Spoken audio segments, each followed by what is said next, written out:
Hello there and welcome to the update. I'm Heidi Tiltons. Health officials in New South Wales and Victoria are desperately working to see if Melbourne's new coronavirus cases are linked to the outbreak being seen in Sydney. 6 people have tested positive in Melbourne, including 3 who dined at a Thai restaurant where a traveller from New South Wales was also eating. That person is now being tested for the virus. New South Wales Chief Health Officer Dr Kylie Jenner says it's something they're keeping a very close eye on. Because it has ramifications for us, because if there was a person and they'd been to venues, we're just as interested as Victoria in making sure that we've closed down any chains of transmission in New South Wales. 10 new cases of coronavirus have been diagnosed in Sydney out of almost 28,000 tests. Victorians are also being forced to wear masks again everywhere except their own homes. The latest developments also reigniting border closure fears. South Australia reinstating its hard border with all of New South Wales but hasn't ruled out further restrictions on Victoria. It's hoped Aussie cattle farmers will benefit from Brexit.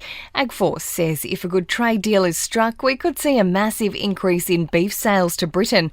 4.5 years after the referendum, British MPs have finally approved a post-Brexit trade deal for the UK. The remains of a well-preserved Ice Age woolly rhino have been found in Siberia. The carcass could be anywhere between 20,000 and 50,000 years old.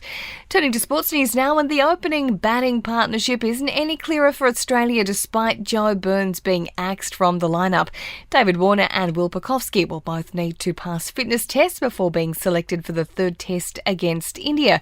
And coronavirus is continuing to sweep through UK sport. This week has seen 2 EPL games postponed and 2 Premiership rugby clashes cancelled. To entertainment news, Justin Bieber is gearing up to debut his new single, Anyone. The Biebs hosting an online New Year's Eve concert, his first full-length live performance since 2017. Kylie Jenner has been granted a temporary restraining order. It's after she was apparently harassed by a man who keeps sneaking into her gated community to look for her. Dua Lipa has taken aim at the prevalence of cancel culture. She says it's dangerous and toxic, insisting everyone should be allowed to make mistakes.